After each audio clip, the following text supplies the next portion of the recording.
ఎంజీరావు గారు, అంతర్జాతీయంగా ఉన్న ఉద్రిక్త పరిస్థితుల నేపథ్యంలో బంగారం వెండి ధరలు అమాంతం పెరుగుతాయి, చాలా పైకి వెళతాయి ధరలు అని చెప్పి అంచనా వేశాం. కానీ గత కొద్ది రోజులుగా బంగారం వెండి ధరలు తగ్గుతూ ఉన్నాయి. ఆల్ టైమ్ హై నుంచి ఒక 25,000 వరకు బంగారం ధర తగ్గితే 1,20,000 వరకు వెండి ధర తగ్గిన పరిస్థితి కనిపిస్తుంది. ప్రజెంట్ రేట్స్ చూద్దాం. ఇప్పటి వరకు ఉన్న రేట్స్ ప్రకారం 24 క్యారెట్ 10 గ్రామ్స్ ధర 1,59,000. అలాగే 22 క్యారెట్ 10 గ్రామ్స్ గోల్డ్ 1,46,000. కిలో వెండి 1 కేజీ 2,80,000.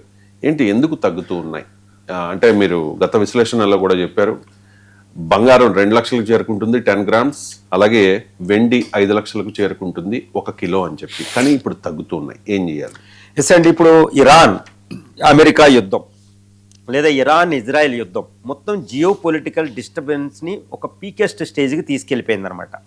అంటే ఈ యుద్ధ ప్రభావం వల్ల పెరగాలి, యుద్ధం జరిగినప్పుడు ఎప్పుడూ కూడా గోల్డ్ వెండి ధరలు పెరుగుతాయి, కానీ విచిత్రంగా ఇక్కడ తగ్గుతున్నాయి. నేను అది చాలాసార్లు చెప్పాను, తగ్గడానికి అసలు యుద్ధం జరిగేటప్పుడు పెరగడం బదులు తగ్గిపోవడానికి కారణం ఏంటంటే డాలర్ విలువ బలపడడం. ఎందుకు డాలర్ యుద్ధం జరిగినప్పుడు డాలర్ విలువ బక్కపడాలి, కానీ అది వీక్ అవ్వాలి. కానీ ఇక్కడ ఏమవుతుంది, ఆయిల్ కొరత, గ్యాస్ కొరత వల్ల ఇండియా రూపీ, తర్వాత చైనీస్ యువాను, జపాన్ యెన్ను, తర్వాత యూరోపియన్ యూరో కరెన్సీలు, ఈ విధంగా మిగిలిన దేశాల కరెన్సీల విలువలు డాలర్తో పోలిస్తే పడిపోతున్నాయండి. అంటే చూడండి, మనకు 92.5 వెళ్ళిపోయింది. డాలర్ బలపడుతుంది. డాలర్ బలపడితే బంగారంలో పెట్టుబడులు ఉండవు. డాలర్ వీక్ అవుతేనే బంగారంలో పెట్టుబడులు పెడతారు. కాబట్టి డాలర్ బలపడుతుంది, కాబట్టి బంగారం బదులు డాలర్లోకి పెట్టుబడులు వెళ్తాయి. కాబట్టి డాలర్ విలువలు పెట్టుబడులు వెళ్తాయి, కాబట్టి బంగారం విలువ, వెండి విలువ తగ్గిపోతుంది. That is the biggest reason. ఇప్పుడు ఈ యుద్ధంలో పరిస్థితి ఎలా ఉండబోతుంది? ఇంకా బంగారం తగ్గిపోతుందా, వెండి తగ్గుతుందంటే యుద్ధం జరిగినంత కాలం బంగారం వెండి తగ్గుతూనే ఉంటాయి. ఈ యుద్ధం ఇంకొక 10 రోజులు ఆగే పరిస్థితి అయితే ఇక్కడ కనపడుతుందా? సడన్గా యుద్ధం ఆగే పరిస్థితి అయితే ఇక్కడ లేదు. ఎందుకంటే డొనాల్డ్ ట్రంప్ ఏంటంటే యుద్ధాన్ని ఇంకా ముగించలేదు, ఇరాన్ ఇంకా ఆపాలి, అణు కార్యక్రమాన్ని ఆపాలంటున్నాడు. ఇరాన్ కూడా తగ్గేలా లేదు, హర్మూజ్ స్ట్రైట్ ఇంకా క్లోజ్ చేసి ఉంచుతారు. కాబట్టి ఇంకో వారం లేదా 10 రోజుల పాటు యుద్ధం కొనసాగే అవకాశాలు అక్కడ పుష్కలంగా కనిపిస్తున్నాయి, అక్కడ పరిస్థితి గమనిస్తే. కాబట్టి ఇంకో వారం రోజుల పాటు బంగారం వెండి ధరలు తగ్గుతూనే ఉంటాయి, అది కంపల్సరీ తగ్గుతాయి. కాబట్టి బంగారం రేటు ఇప్పుడు 1,50,000 దగ్గరలో 1,45,000 ఉన్నది, ఇంకా 1,20,000 1,00,000 దాకా వచ్చిన ఆశ్చర్యం, 1,00,000 కంటే దిగువకి వెళ్ళే పరిస్థితి అయితే లేదు. అదేవిధంగా వెండి కూడా ఇంకా కొంచెం తగ్గిద్ది, 2,50,000 దగ్గరకు వచ్చేయచ్చు. ఇంకొక 10 రోజులు ఈ యుద్ధం ఇంకా కొనసాగితే మాత్రం ఈ రేట్లు. అంటే ఏంటి పరిస్థితి అంటే తర్వాత మళ్ళీ యుద్ధం ఆగిపోయిన వెంటనే మళ్ళీ ఆల్ టైమ్ రికార్డులకి వెళ్ళిపోతాయి, సడన్గా పెరిగిపోవడం జరిగింది. కాబట్టి నేను చెప్పేది ఎందుకు ఇప్పుడే ఈ విషయం చెప్తున్నాను అంటే బంగారం ఇంకా ఎంతవరకు, యుద్ధం ఆగేంతవరకే చూడండి.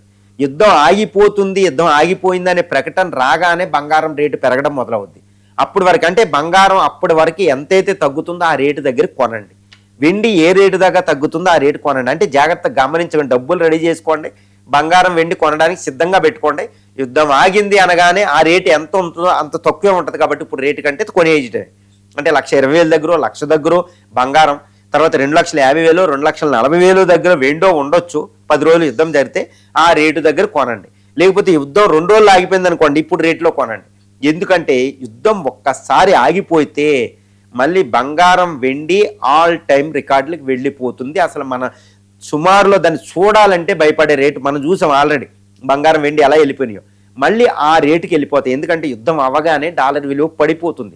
వాళ్ళు వడ్డీ రేట్లు తగ్గించేస్తారు ఇమీడియట్గా ఫెడరల్ రిజర్వ్. ఈ వడ్డీ రేట్లు తగ్గించగానే బంగారం వైపు మళ్ళీ మరిపోతుంది, డాలర్ విలువ పడిపోతుంది. యుద్ధం ఆగగానే ఇండియన్ రూపీ, యువాను, యూరో, యెన్ కరెన్సీల విలువలు మళ్ళీ డాలర్తో పోలిస్తే బలపడతాయి అనమాట. అంటే బలహీనపడతాయి, వీళ్ళు కూడా మొదలు పెడతారు. కాబట్టి పేపర్ కరెన్సీల విలువ తగ్గితే గోల్డ్ వెండిలోకి పెట్టుబడులు వెళ్తాయి. తర్వాత ఇంకోటి అంటే ఇలాంటి యుద్ధ వాతావరణంలో ఎప్పుడు కూడా సేఫెస్ట్ ఇన్వెస్ట్మెంట్ గోల్డ్ అవే. కాబట్టి వెంటనే గోల్డ్ అవి అందనంత ఎత్తుకు పెరిగిపోతాయి. కాబట్టి కొనాల్సిన సమయం మీకు ఆసన్నమైంది. ఇంకా తగ్గే అవకాశం ఉంది, కాబట్టి యుద్ధం ఆగలేదు కాబట్టి వెయిట్ చేయండి. ఇంకా ఎంత తగ్గిద్దో అంత దగ్గర కొనేయండి, అసలు ఎక్కడ గ్యాప్ ఇవ్వద్దు.